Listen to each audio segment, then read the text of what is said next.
My cat likes to hide out in the loft. This is one of his favorite places, behind one of the TVs and a sailboat. Old style sailboat made out of seashells. And you know, this thing's about 9 feet up actually, so he's way the hell up here. But I'm going to talk a little bit about cat food recalls and stuff. You might be surprised how crazy the world is sometimes, even with the best stuff out there. And the FDA list is not up to date. Continue on a little bit with the cat food deal, because I know my cat has been raised on good old Friskies. A lot of cats like this stuff. It's not really bad, especially if you get the wet. The wet is actually far superior to the dry food. Because even though they'll say the percentage protein, the quality of protein in wet cat food is actually a lot far superior to the quality in dry cat food. But this cat I have, he eats anything that's Friskies or 9 Lives or cheapo stuff. He won't even eat dry food that says Fancy Feast on it, even though this is pretty good stuff. But there's something else out there I'm going to get that's called Taste of the Wild. And it's been highly rated by a lot of people that are cat lovers that actually want to make sure that your cat has the best. You know, the problem with dry food is a lot of times it contains a lot of things, even though it'll say the protein content is pretty high, a lot of it comes from like corn and rice and stuff that the cat really can't digest. Cats are like meat eaters. Basically, even though they're like a little fluff ball, they're designed to kill stuff, you know? That's all they do, you know? Kill stuff, eat it, and poop it out the others. That's about what it is. I mean, really, when you think about it, I mean, they're cool, but you know, they're really like little killers. But they're meat eaters. That's what they do, and that's what they need. So the thing is, you know, as far as what I'm going to get, because I have, you know, a few bags of this, then I got like a 22-pound giant bag. I don't know how many pounds this is. Isn't even. It's like 3 pounds. I'm going to get a couple of 15-pound bags of Taste of the Wild, which is a very, very high protein dry food that actually is, a lot of it it's from animal protein and fish protein. Like it has deer meat in it, you know, venison, and it has salmon in it, and it's very high quality protein for the cat, and the cats actually love it, even though it's dry food, you know, because it doesn't have like corn and rice and stuff like that and junk, and it's got good stuff. But, you know, some years ago, back I think it was in 2007, they had this major recall on cat food and dog food all over the place, and a lot of people got scared. But, you know, I can tell you, like, one place I know, now Friskies, they didn't have the problem, so, you know, they're like the old standby, like 9 Lives and Friskies. That's kind of like common stuff. But a lot of people don't get it because, unless your cat's been addicted to it, you know, it's like Burger King, McDonald's, you know. It's not really that bad, though. It's not that bad. And actually, they got probably some of the newer formulas are pretty good. And if you had a cat vitamin, a few things. But I remember a few years ago, several years ago, when they had a problem with the cat and dog food. Actually, the FDA doesn't keep up on a lot of that stuff. And, you know, it's more like you might have voluntary recalls from the manufacturer. You know, that's why I'd stay away from some brands, even if they're fancy brands. Some of the more fancy brands have been recalled in the past. I'm not going to mention their names here, but I'm going to provide a link to the FDA, and you'll be surprised at with some of the ones that are in there. And, you know, some of the ones that are like real mainstream, you know, this is not a bad brand. It's not bad. Friskies not too bad, but I add some other stuff to it. And, you know, but the thing is, there's a lot of dogs that died and a lot of cats that died because of like poisoned cat food and dog food, because I think it was manufactured in China or something, or they got the ingredients from China, and there's a lot of garbage in it. Now, one place, now this is if you have a dog, they don't sell anything for cats, but Timberwolf Organics in Florida, actually, they're all over. They ship everywhere in the world. You won't have any problem at all with them. They have excellent products.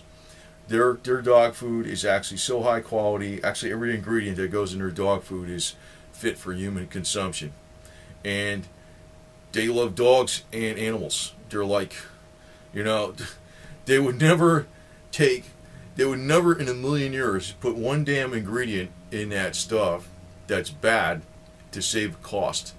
Actually, it's got a secret exclusive mixture that has like a little bit of like spirulina and whatever that it's his own concoction, that it's actually proprietary blend, and everything in it is fit for humans consumption, but it's the formula for dogs. And actually, you know, like I couldn't buy dog food and give it to the cat because the cat needs more of the protein taurine. It's different, you know, it's a little bit different system.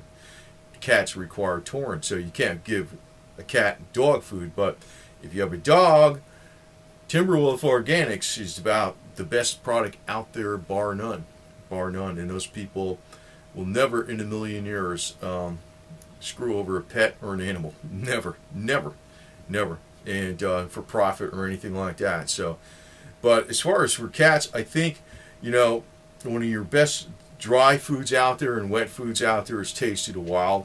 And I am going to actually, because I keep dry cat food on hand as for, I don't know, if the banks all close or some shit and the sky falls, I want to have my cat have a whole pile of emergencies, even though he's probably got about, I don't know, 6 months to a year's worth of supply of his canned stuff. He's got a gazillion cans of it. I want to have another reserve past that, so dry food lasts a long time. Tasty the Wild actually is a top-notch, high-quality product, so I'm going to get a couple good-sized bags of that stuff for him ordered up today. And but as far as can you trust a dog or cat food manufacturer just because it's high-priced? Not necessarily. Not necessarily. And that's the part that, you know, the only one I know that I could, that if I had a dog, I would definitely give him Timberwolf Organics. Now, my kitty cat, I'm not 100% sure, but I am sticking with the Friskies because they never get him. He never had a problem. But the one thing I think I'm going to get for him that will be as part of his emergency supplies, and actually I want to make sure he eats it before I buy. I'll try to get 2 big bags, but what I'm going to do is I'm going to give away all the dry bags I have to Judy's Pet Rescue down in Oviedo, Florida, ahead of time, so they got some more, you know, they got all these cats over there, there's like a gazillion of them, you know, they put a little bit, they mix the dry with the wet, even though it's, you know, they don't have to give them straight dry stuff, but I know I'm going to get the, you know, the Tasty the Wild dry food and see how it works, where if you can eat that stuff or not, you know. And if that's good, I'm going to get a couple more bags for it, so, you know, to have a good supply of stuff. But even though something is from a quality, top-notch manufacturer, they still screw up.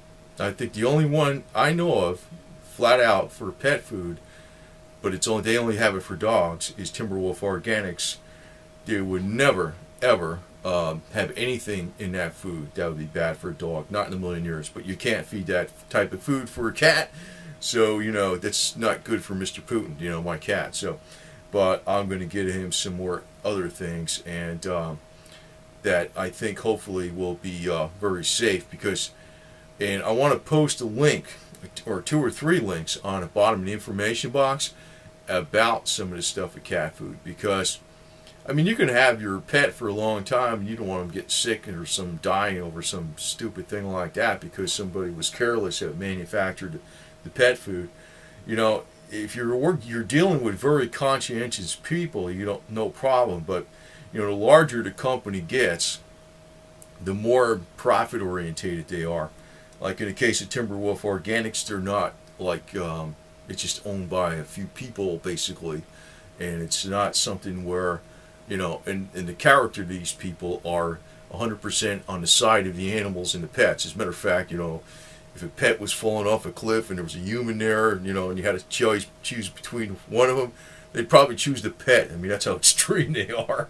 But you know your dog is eating well if you're eating you're eating food from Timberwolf Organics. You know that for a fact.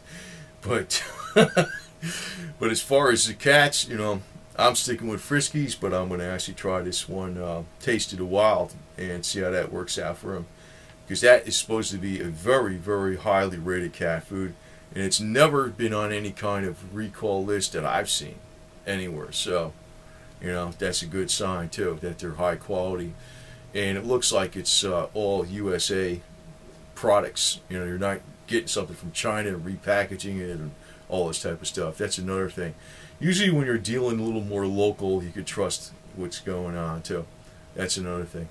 So hopefully, check out, if you got a pet though, just check out some of these manufacturers that, because the pet food recalls, they don't come through fast enough. They come through after there's a problem.